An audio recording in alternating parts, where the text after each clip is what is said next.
usted va a su trabajo no porque siempre ame su trabajo. Usted va a cumplir en su labor, no necesariamente porque siempre sea placentero o porque siempre le genere ganancias, sino porque usted, como una persona responsable, ha desarrollado una disciplina para corresponder en su trabajo.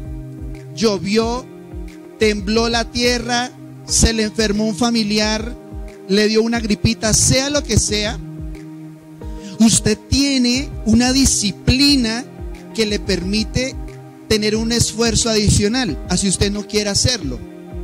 ¿O usted qué haría si su hijo le dice: no, mamá, yo no quiero ir a estudiar hoy? Usted se va soltando la correa y con el amor del Señor le dice: ¿estás completamente seguro?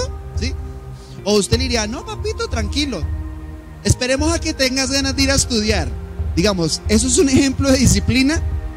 Eso no es un ejemplo de disciplina. Pero hay disciplinas espirituales que nos bendicen mucho y que nos ayudan.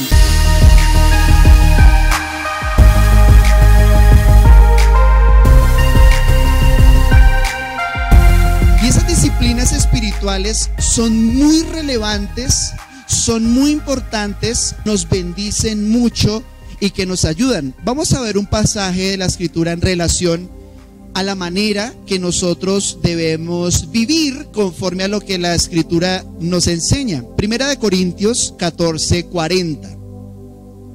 Dice la Escritura: hágase todo decentemente y con orden. El deseo de Dios para que nosotros como iglesia podamos vivir de una manera exitosa, de una manera plena, tiene que ver con la decencia, pero tiene que ver con el orden. Y la palabra orden, que aquí se tradujo como orden, es en el original griego la palabra taxis, que se escribe igual que taxi, con X, igual que taxi. La palabra taxis, de donde es un sufijo de donde vienen sintaxis, ¿sí? Y digamos, todo lo que tiene que ver con ponerle orden a las cosas, ese prefijo significa hacerlo ordenado, está aplicado también en la vida espiritual. Hay personas que son o que somos un poco más libres, digamos, con ciertas rutinas, con ciertas disciplinas. Tal vez uno como joven es más difícil disciplinar el alma, cumplir horarios, hacer las cosas precisas, pero la vida poco a poco le va a uno enseñando lo importante que es tener un orden. Tener orden en las finanzas, tener orden en el tiempo, organizar la casa. Decía alguien por ahí que si quiere conocer cómo está la vida de alguien, le miren el closet. ¿Sí? Alguien dijo: ¿usted quiere conocer cómo son los pensamientos de alguien? Cójalo, llégale por sorpresa y mire el closet. Pero es importante que las disciplinas espirituales nosotros entendamos que son para nuestro favor. Son para favorecer el encuentro con Dios. Es como cuando uno se pone una cita. Cuando hay un encuentro con alguien, uno que dice: nos vemos en la torre del reloj a las 3 de la tarde. Y yo no me explico cómo en Popayán, que es una ciudad tan pequeña, nosotros todavía llegamos tarde. Uno coge un motorratón donde sea y en 10 minutos ya llegó a cualquier parte de la ciudad. Digamos, hay trancón, en motorratón llegó. Y uno tiene carro y uno en 20 minutos está, si no a mitad de camino, ya llegando. Y todavía nosotros llegamos tarde a la iglesia, que se supone que es el día más importante, el momento más importante. Pues no le llegamos tarde al jefe, ¿no? Se llama prioridades. Pero ¿por qué nosotros estas prácticas, estas disciplinas que vamos a ver son importantes? Es porque favorecen tu encuentro con Dios. Si tú quieres vivir aún en más clara plenitud, es importante que las desarrolles porque favorece el encuentro, pero también favorecen el conocimiento de Dios. Estas prácticas, que son disciplinas espirituales que aplican para todos, favorecen el conocimiento de Dios. Dice la palabra del Señor así, más o menos parafraseando, dice: mire, ninguno de ustedes venga a chicanear porque tiene plata. Ninguno de ustedes se envanezca porque tiene fuerza, porque tiene vigor, porque tiene juventud. Ninguno de ustedes se crea más porque tiene conocimiento de este mundo. Y dice la Escritura, si alguien se ha de jactar, jáctese en que me conoce y me entiende. Lo más inteligente que usted puede hacer en esta vida es conocer a Dios. Porque cuando usted conoce al Señor y cómo Él opera, usted se vuelve un experto en la vida. Digamos, si usted quiere volverse un experto en carros, usted tiene que estudiar cómo funciona pues el carro, cómo funciona el motor, cómo funciona la dirección, cómo funciona la parte eléctrica. Y entre usted más conoce de todos los aspectos del carro, usted se vuelve un experto automotriz. Pero si usted quiere conocer la manera en que opera la vida, usted necesita conocer al autor de la vida, que es Dios. Entonces, estas disciplinas van a favorecer el conocimiento de Dios, van a favorecer esa maravillosa vida que uno puede tener al entender un poco mejor por qué, de dónde, cómo suceden las cosas. Pero en tercer lugar, esto también favorece tu caminar. Estas disciplinas que vamos a ver están diseñadas por Dios para favorecer su caminar. Ustedes saben que caminar es caer hacia adelante, ¿no? Caminar es poner un pie delante del otro, y caminar significa que paso a paso, yo voy avanzando. Si usted quiere avanzar en la vida, si usted quiere caminar con Dios y quiere hacerlo bien, si usted no quiere que la vida cristiana sea un padecimiento, soy cristiano, no, y ahora me toca hacer esto, ahora no puedo hacer esto, ahí ya perdió el año. Pero si usted dice, mi deleite es caminar con Dios, yo me alegro en seguir las directrices de mi papá, yo me alegro en conocer qué es lo que Dios quiere que yo camine, qué es lo que Dios quiere que yo haga. Si usted no quiere padecer la vida cristiana, sino amarla, sino agradecer cada paso, cada lugar, cada curva del camino, es importante que usted desarrolle las disciplinas espirituales que vamos a ver. ¿Estamos listos entonces para ver cuáles son esas disciplinas? Bueno, en primer lugar, y es muy relevante, el estudio de la palabra. Ese es el primer sello, es la primera distinción de alguien que genuinamente se ha comprometido con Jesús, de alguien que realmente ama a Dios, y es alguien que ama estudiar la palabra del Señor. Mire, lo peor que uno puede hacer es desarrollar pereza hacia la Biblia. La manera más fácil, más rápida de fracasar en su cristianismo es ignorar la palabra de Dios, pero encima de eso no estudiarla. Porque en la palabra de Dios encontramos clara, explícitamente la voluntad del Señor. Toda bendición está atravesada por la palabra de Dios. Todo mandamiento está atravesado por la palabra de Dios. La salvación está atravesada de principio a fin. La vida de Jesús, tanto así que está escrito en Juan capítulo 1 que dice que la palabra de Dios se hizo carne y habitó entre nosotros. Es tan importante conocer la palabra de Dios, estudiarla, que Jesús lo expresó de esta manera. Juan 14:23 dice que Jesús respondió y le dijo: si alguno me ama, ojo que este es un sí condicional. Si alguno me ama, o sea, ¿cómo sabe Dios que alguien lo ama? Bueno, ¿cómo sabe usted que ama a Dios? Pero aquí dice, si alguno me ama, ¿qué es lo primero que empieza a guardar? Si alguno me ama, guardará mi palabra. Y hay una promesa hermosa, y es la comunión íntima. Dice, mi Padre lo amará, y vendremos a él, y haremos morada con él. Usted está expuesto a un bombardeo continuo en la música, en las películas, en toda la cultura. Usted está siendo bombardeado por muchas palabras. Usted ve un meme en Facebook y eso se vuelve el himno de muchas personas, el estandarte de vida de muchas personas. Es una frase que aprendió por allá de un filósofo, alguien que se le acercó y le dijo, o en una canción.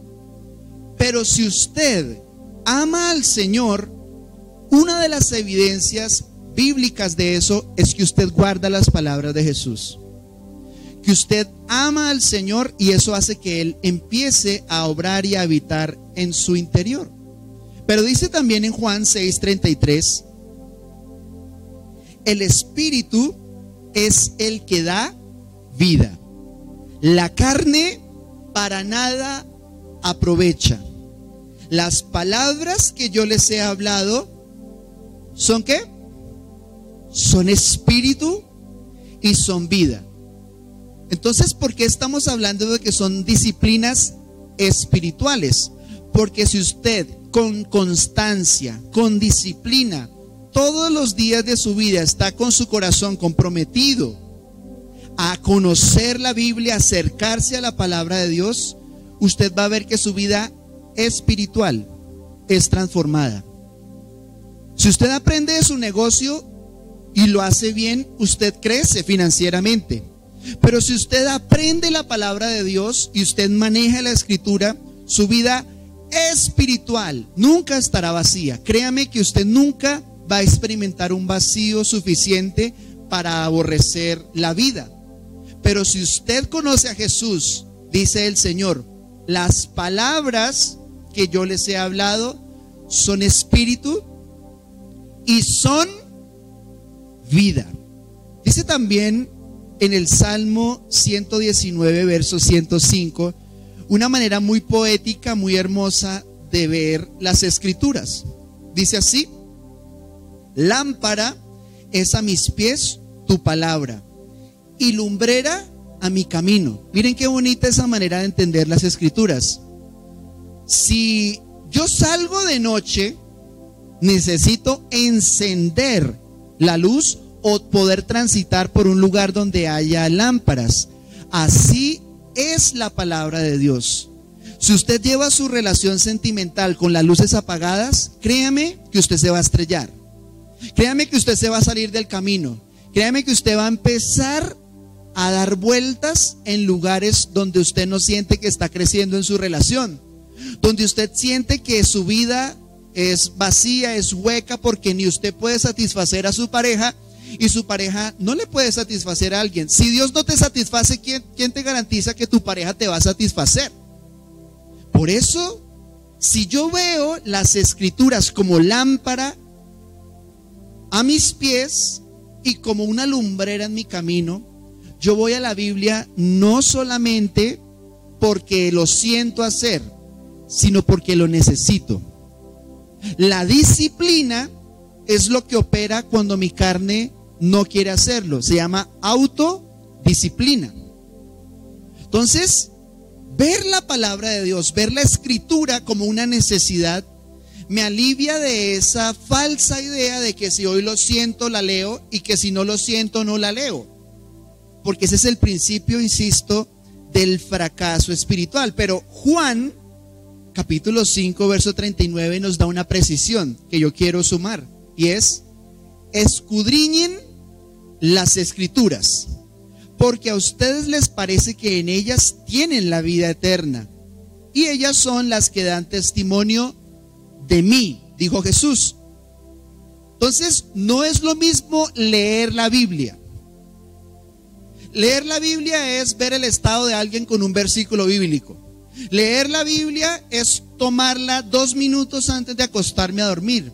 Eso es leer, y está bien y es importante. Pero es muy diferente solo leer a escudriñar. Escudriñar es ir a la sustancia misma de las cosas. Escudriñar es estudiar sistemáticamente, consistentemente. Es bueno que leas la Biblia, gloria a Dios, porque tú lees la palabra del Señor. Pero si tú quieres tener una disciplina para cultivar tu vida espiritual, es importante escudriñarla. Y te quiero dar un consejo muy sencillo. Antes de escuchar a un predicador, escucha directamente al autor. Es bueno que usted escuche enseñanzas, que usted escuche palabras, es bueno que usted se edifique en la iglesia, eso es muy importante, gloria a Dios. Pero eso no es más importante que tú vayas directamente a la Biblia. Es la diferencia entre el complemento y el suplemento. El suplemento sustituye algo, pero el complemento acompaña algo que ya está. Entonces, congregarnos es un complemento, no es un suplemento. Estudiar la Biblia cada domingo es un complemento. ¿De qué?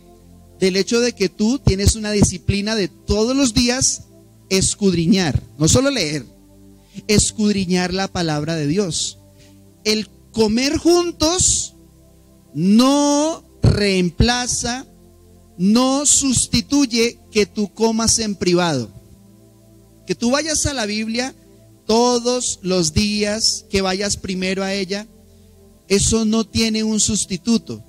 ¿Se puede complementar? Sí, claro, gloria a Dios. Yo escucho a muchos pastores, yo escucho a mis pastores, yo escucho a otros pastores, me encanta edificarme, me encanta comparar, esto sí, esto no, esto me edifica, esto la verdad no me parece o no me parece interesante.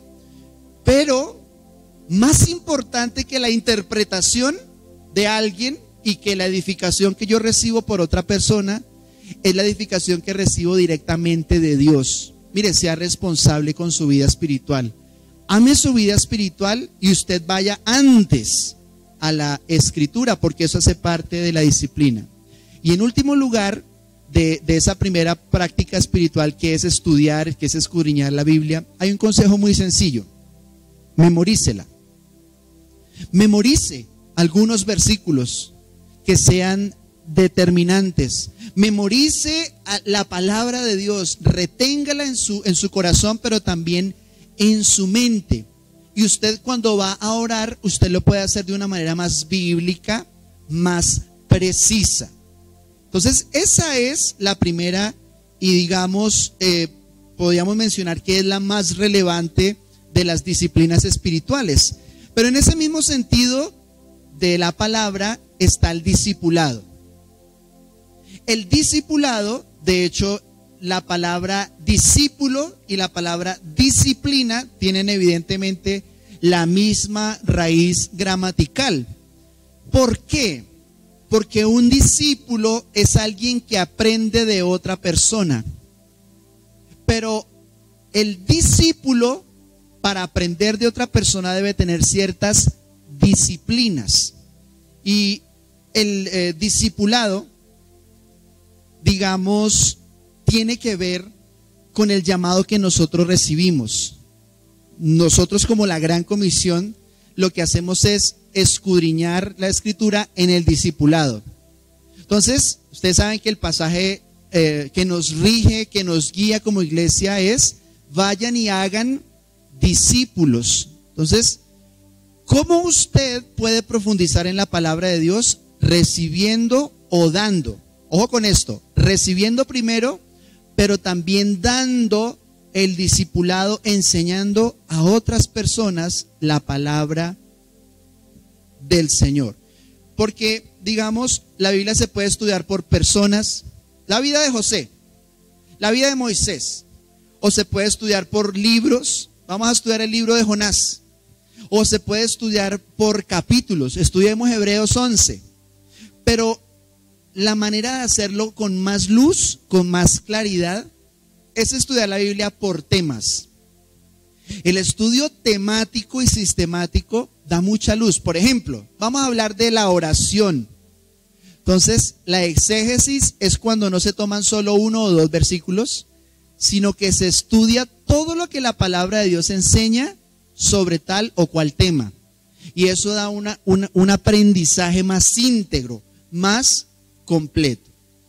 Pero en siguiente lugar, dentro de lo que son las prácticas, las disciplinas espirituales, encontramos también la oración constante. Y tal vez en esto no profundicemos demasiado, porque la semana pasada y antepasada venimos hablando mucho sobre lo que significa, lo que es tener una vida de oración.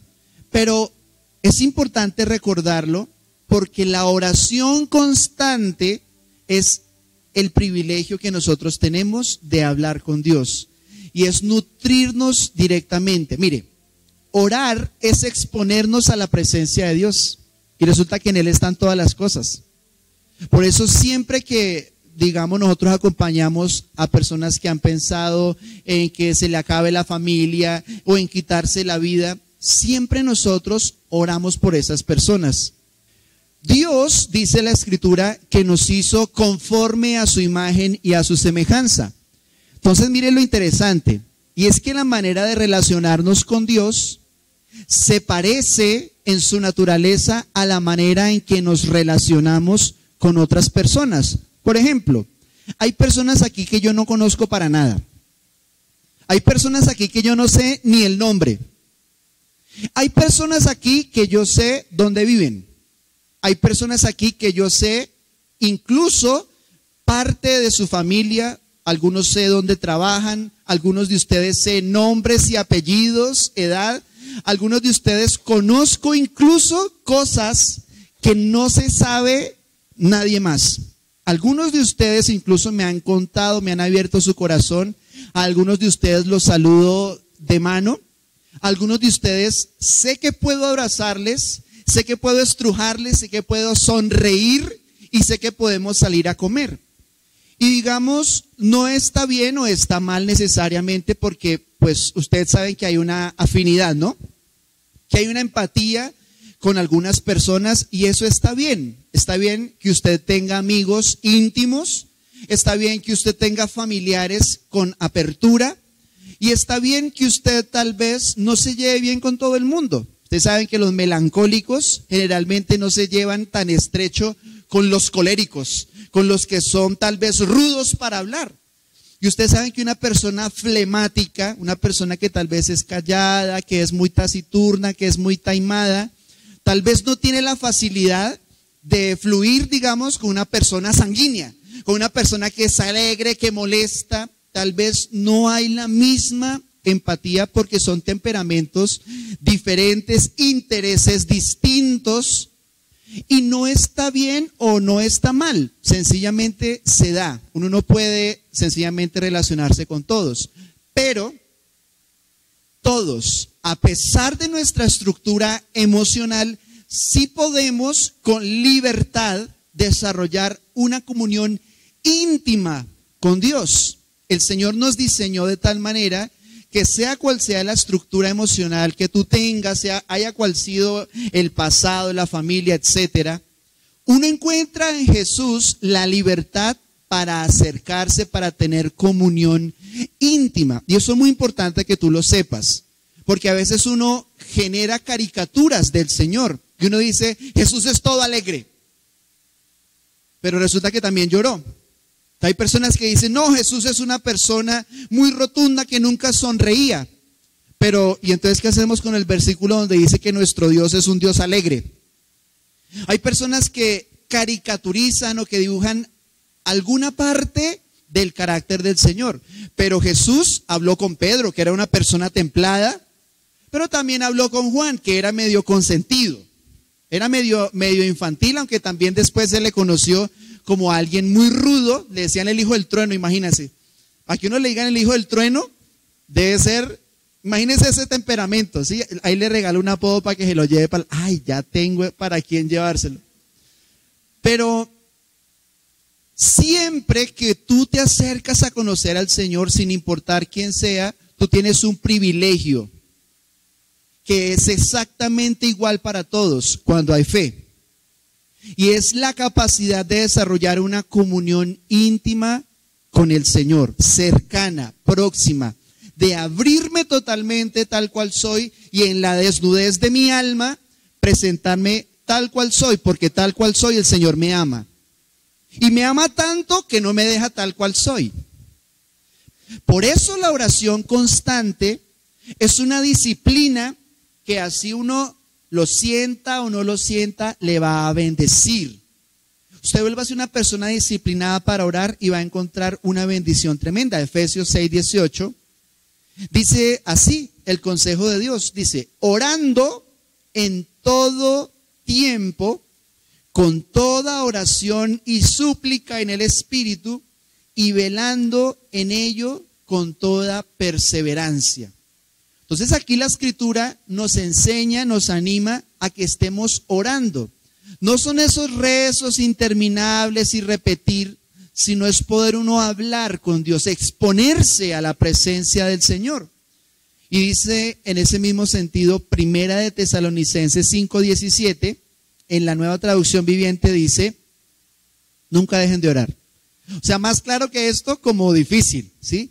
No, que es que estoy aburrido, que no, ya me he visto 17 veces La Casa de Papel, sí, ya me sé de memoria Caballeros del Zodiaco, ya me vi todas las de los Vengadores y estoy aburrido, no tengo nada que hacer, ¿sí? Pues la Escritura enseña que digamos, el pecado del cristiano es el aburrimiento, porque con tanto que hay por hacer, por tanto que hay que orar, tantas personas con tanta necesidad. Por eso aquí el Señor lo dice, Primera de Tesalonicenses, dice, nunca dejen de orar. Nunca dejes de orar. Pastor, es que no puedo dormir. Mire que me trasnocho y me la paso como un búho toda la noche ahí. Bueno, entonces aproveche y póngase a orar. No, pastor, es que me pongo a orar y me da sueño. Pero bueno, ¿a qué estamos jugando entonces? Es decir, no entiendo, ¿sí? Es preferible quedarse dormido orando que acostarse sin orar. Pero dice Filipenses capítulo 4, versos 6 y 7, por nada estén afanosos, sino sean conocidas sus peticiones delante de Dios, en toda oración y ruego con acción de gracias. Y miren el resultado de la oración constante. Cuando usted desarrolla una disciplina de oración, dice, la paz de Dios, que sobrepasa todo entendimiento, guardará sus corazones y sus pensamientos en Cristo Jesús. Miren lo interesante de esta conclusión. Muchas veces la oración no es para cambiar la situación. No, es que yo oré y eso quedó igual, pastor, la oración no sirve, carreta. Porque si no cambia la situación con la oración, lo que tiene que cambiar es mi intención. Lo que tiene que cambiar es mi actitud frente a las cosas. Señor, te pido que mi familiar no se muera. Señor, te pido que no se vaya, no me lo quites, que no se muera, que no nos abandone, te lo pido, Señor. Pero la oración no es para torcerle el brazo al Señor. La oración no es para cambiar a Dios. Por su soberana gracia, por su autoridad y su favor, a veces el Señor concede nuestra oración. Pero si le pasó a Jesús, ¿seremos nosotros distintos? Jesús dijo, Padre, si es posible, pasa de mí esta copa. Se fue. A ver, despiértense a orar, discípulos. Y volvió, Padre, si es posible, pasa de mí esta copa, sino que se haga tu voluntad y no la mía. Terminó, se fue, muchachos, despiértense, no pueden orar ni una hora. Y volvió, y a la tercera vez no hubo respuesta, entonces él dio por entendido que tenía que ir a la cruz, de manera que era imposible que el Señor no fuera a la cruz. Entonces, no se le cambió por la petición, pero cambió su actitud. Jesucristo nos enseñó que ante la soberanía de Dios, lo más importante es decir, listo, Señor, no se va a hacer mi voluntad es esta, pero yo no la voy a tocar, sino que se haga tu voluntad y no la mía. Entonces aquí, ¿qué dice en este pasaje de Filipenses 4? Dice, por nada estén preocupados ni afanados, no se angustien, pero oren, con toda oración oren. Y el resultado no va a ser que se cambie la situación, sino que la paz de Dios guarde nuestros corazones y nuestros pensamientos en Cristo Jesús. ¿Sabes por qué a veces no encuentras paz? Porque no oras. El grado de tu paz tiene que ver con las oraciones que haces y con las oraciones que no haces. Si usted quiere más paz, necesita mejor oración. Amén. En siguiente lugar, y que tiene que ver con estos dos puntos, una práctica espiritual, una disciplina importante es el devocional personal. El devocional personal es una oportunidad empezando el día, pero tiene que ver con todo nuestro día, con todo nuestro ser. Pero se vuelve una disciplina, se vuelve una práctica importante cuando nosotros entendemos que desde muy temprano nuestro corazón debe estar consagrado al Señor. ¿Usted qué hace? Usted se levanta a las 4 de la mañana, usted se levanta a las 5, a las 6, a las 10 de la madrugada, no sé. Usted se levanta y usted lo primero que hace, como una práctica, una disciplina espiritual, es consagrar su día en oración, es venir al Señor, es presentarse, pero también alimentarse de la palabra, dedicar unos 15, 20 minutos al estudio, a la lectura de las Escrituras. Salmo 63, versos 1 al 4, dice: Dios, Dios mío eres tú. ¿Y qué dice el segundo renglón? De madrugada te buscaré. Mire, es importante que la disciplina que tenemos para ir al trabajo, para pagar nuestras obligaciones, que la disciplina que tenemos sea aplicada también incluso para madrugar, incluso para buscar al Señor desde temprano. El salmista dice: de madrugada te buscaré, mi alma tiene sed de ti, mi carne te anhela en tierra seca y árida donde no hay aguas, para ver tu poder y tu gloria, así como te he mirado en el santuario, porque mejor es tu misericordia que la vida. Mis labios te alabarán, así te bendeciré en mi vida, en tu nombre alzaré mis manos. Uno ve tanta pasión en el salmista, tanto amor por Dios, que su amor por Dios no era solamente escribir canciones o cantarlas, que su amor por Dios no es como nosotros que ponemos a orar a otros. Bueno, que Marcos Brunet ore por mí. Entonces uno le da play y uno se acuesta a dormir y pone la canción de fondo. Uy, qué devocional tan tremendo. Uy, eso cómo oraba ese, ¿sí? Y resulta que solo le dio uno play. Solo malo las redes sociales. Las emociones es tocar un botón, ¿sí? Uno todo serio y pone un montón de jajaja. Jajaja. O sea, la emoción ahora es un botón. ¡Qué desastre! Pero dice aquí el salmista: desde temprano en la madrugada te buscaré. Ahora, esa es una práctica que tenía Jesús. Dice Marcos capítulo 1, verso 35, que Jesucristo tenía por costumbre hacerlo. Dice: levantándose muy de mañana, siendo aún oscuro, salió y se fue a un lugar desierto y allí oraba. Entonces es importante que usted ponga la alarma 1 hora antes. Y pone la alarma y usted la apaga, se sienta o se pone de rodillas, se toma un café, como usted tenga bien hacerlo. Y usted: Señor, aquí estoy, con mi alma te deseo, te necesito, aliméntame, dame de tu paz. Mire, eso es fe. Eso es disciplina, pero también es fe. Porque usted sabe que Dios está allí. Usted entiende que el Señor le sustenta, que el Señor le alimenta. Dice Isaías 26:9 respecto a esa práctica que tenía Jesús, que el devocional personal se empieza desde la noche anterior con un deseo.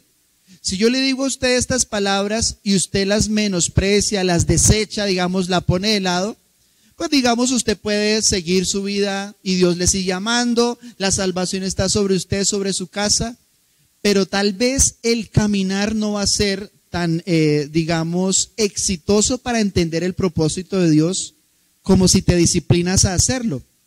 Pero empieza en la noche. El devocional no empieza en la madrugada, empieza en la noche cuando pones la alarma. Dice Isaías 26:9, con mi alma te he deseado en la noche. Y por eso dice: y en tanto que dure el espíritu dentro de mí, madrugaré a buscarte. Yo le invito a que usted se discipline un poco, que se discipline cada vez más y poniendo esa alarma, que no sea el despertar del pitido, sino que sea su corazón el que le diga: Señor, quiero conocerte mejor, te necesito, te amo. Y usted tiene un tiempo de oración, tiene un tiempo de estudio, pero dice: madrugaré a buscarte. Un día de estos deberíamos hacer la reunión aquí a las 5 de la mañana, ¿sí? Para ver quiénes se animan. Pero es una práctica espiritual que tiene que ver con la disciplina. En siguiente lugar están las vigilias de la noche. Las vigilias de la noche. Es una práctica muy importante. Dice Mateo 26:41, lo dijo Jesús y enseña la palabra: velen y oren para que no entren en tentación. El espíritu a la verdad está dispuesto, pero la carne es débil. Este asunto de las vigilias tiene que verse como una práctica de guerra. Porque es curioso, del congregarse no dice que es tan efectivo para resistir la tentación. Del devocional no dice que sea tan efectivo para batallar contra la carne, sino que de todas estas prácticas que vamos a ver junto con el ayuno, la vigilia, o sea, orar de noche, orar en la noche, bíblicamente se aplica más a la guerra. Usted tiene una guerra interna, una lucha.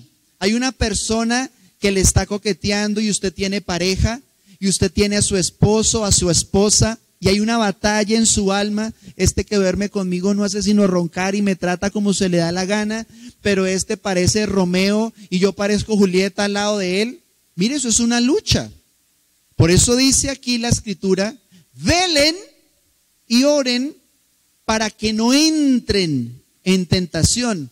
Mi hermano, usted haga este documento con una firma, se libra de una cantidad de plata, pero es un torcido. Eso es tentación. Entonces, para vencer frente a la tentación, miren, es muy importante velar, orar de noche. Que usted tiene una lucha con la pornografía, usted tiene una lucha con el trago, tiene una lucha con las drogas. Bíblicamente es muy importante resistir, batallar desde la oración en la noche, desde las vigilias.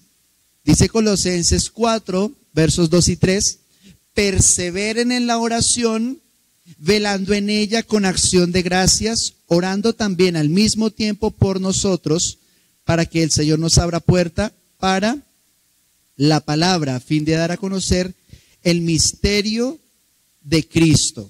En penúltimo lugar, una de las prácticas de más impacto es el ayuno. El ayuno es una disciplina espiritual que conviene al creyente. El ayuno es un tiempo en el que usted separa un día, 3 días, 7 días, 20 días, 40 días. Pues, si lo va a hacer de 40 días, ojalá sea en el espíritu, porque si no, puede ser hasta fatal, ¿no? Se han visto por ahí noticias de que pastor se decidió ayunar 40 días y murió. Hay que hacerlo en el espíritu. Entonces, ayunar es un día, o es una semana, o son 3 días donde usted dice: estoy estoy en guerra, estoy bajo ataque, entonces voy a ayunar, voy a destinar un día entero para no hacer nada más, solamente orando, solamente leyendo la palabra de Dios. Y es algo que recarga muchísimo. La mayoría de los que estamos aquí conocen lo que es el ayuno, lo han practicado. Pero si usted no lo ha practicado y tiene luchas fuertes, tiene asuntos delicados que vencer en la guerra espiritual, el ayuno es supremamente decisivo. Es muy importante que usted se consagra, usted se abstiene de los alimentos, tal vez con agua. La recomendación es que no lo haga alguien que esté enfermo o alguien que no tenga problemas, estomacales, es la recomendación. Pero siempre que sea una práctica en el espíritu, que sea una práctica no para pedirle a Dios cosas, sino para alimentarme con el Señor. El ayuno no solo es aguantar hambre, el ayuno es que ese tiempo se aparta para Dios, que ese tiempo en el que se aflige mi carne, yo empiezo a orar, empiezo a bendecir a Dios, empiezo a clamar y mi espíritu se fortalece. Jesús habló del ayuno, Mateo 6:16. Cuando ayunen, no sean austeros como los hipócritas, porque ellos demudan sus rostros para mostrar a los hombres que ayunan. De cierto les digo que ya tienen su recompensa. Si Jesús habló del ayuno, si el ministerio de Jesús empezó con 40 días de ayuno, es porque es una práctica que cuando se hace en fe, cuando se hace en el Espíritu, sean 3 días, sea un día, sea el tiempo, es de mucha bendición, de mucha guía espiritual.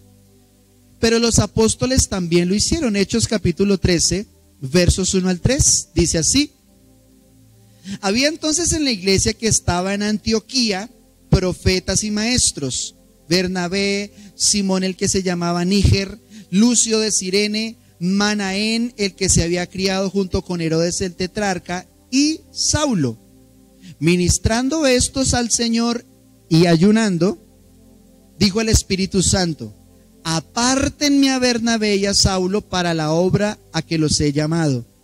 Entonces, de nuevo, habiendo ayunado y orado, les impusieron las manos y los despidieron. Entonces, hay personas que hoy por hoy dicen que el ayuno ya no es bíblico, que eso ya no es una práctica. Pero digo yo, en mi reflexión digo yo, si lo hizo Jesús, si de eso habló Jesús, y si los apóstoles lo hicieron incluso después de la venida del Espíritu Santo, digo yo, ¿será impropio que los creyentes ayunemos? No lo es, no lo es, porque es muy importante como una disciplina espiritual de fe. Y en último lugar, pero no por eso es menos importante, está el congregarnos. Congregarnos es una disciplina espiritual. Asistir a la iglesia, reunirnos en las casas, reunirnos en lugares y en momentos especiales, es una disciplina del creyente. De hecho, la palabra iglesia significa asamblea. La palabra iglesia viene de la raíz eclesía. Eclesía significa asamblea o reunión. Mire lo que dice la Biblia de Jesús. Usted dice, no, yo soy cristiano, pero yo no necesito ir a la iglesia. Mentira. A mí me gusta mucho Cristo, lo que no me gusta son los cristianos. Mentira. Porque eso es como decirle a alguien, yo amo tanto tu cabeza, pero aborrezco tu cuerpo. ¿Usted imagina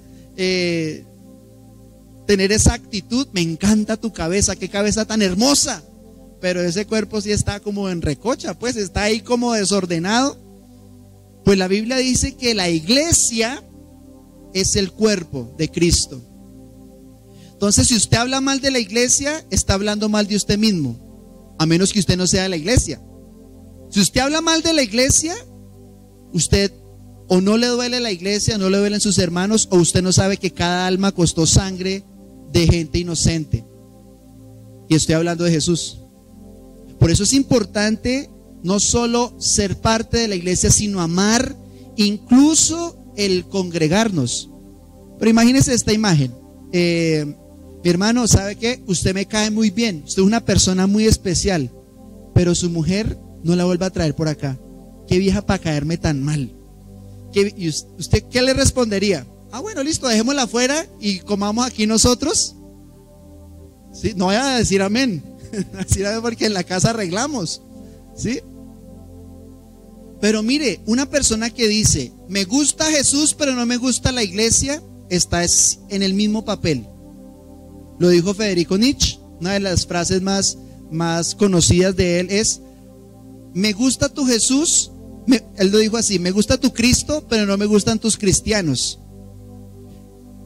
Es lo mismo que hacía Saulo. Saulo creía que amaba a Dios, pero aborrecía a los cristianos. Y cuando se le apareció Jesús, le dijo, Saulo, Saulo, ¿por qué me persigues? ¿Y a quién estaba persiguiendo Saulo? A los cristianos. Entonces no es posible que tú me digas creo en Dios, pero no amo la iglesia. No es posible. Dice Lucas 4:16 al 18 que es una práctica que tenía Jesús, disciplina de los judíos. Dice, vino a Nazaret, hablando de Jesús, vino a Nazaret donde se había criado, y en el día de reposo entró en la sinagoga. ¿Conforme a qué? ¿Conforme a qué? Entonces Jesús tenía la costumbre de congregarse, ¿sí o no? Pero yo digo, ¿lo hacía por costumbre? ¿Jesús lo hacía por costumbre? ¿Tenía la costumbre? Sí, tenía la costumbre, pero ¿lo hacía por costumbre? No lo hacía por costumbre. Dice, y se levantó a leer, y se le dio el libro del profeta Isaías, y habiendo abierto el libro, halló el lugar donde estaba escrito, el Espíritu del Señor está sobre mí. Entonces Jesucristo lo hizo, y el Espíritu Santo nos permitió conocer ese verso donde dice que él tenía la costumbre de hacerlo. Mateo 18, versos 19 al 20, dice que Jesús enseñaba así: otra vez les digo que si dos de ustedes se pusieren de acuerdo en la tierra acerca de cualquier cosa que pidieren, les será hecho por mi Padre que está en los cielos. Y miren la bendición de congregarse, porque donde están dos o tres congregados en mi nombre, allí estoy yo en medio de ellos.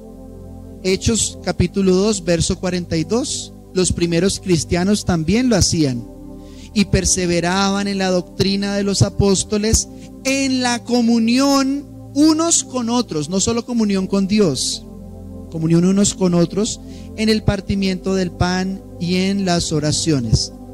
Colosenses capítulo 3, verso 16. La palabra de Cristo more en abundancia en ustedes, enseñándose y exhortándose unos a otros en toda sabiduría, cantando con gracia en sus corazones al Señor, con salmos e himnos y cánticos espirituales.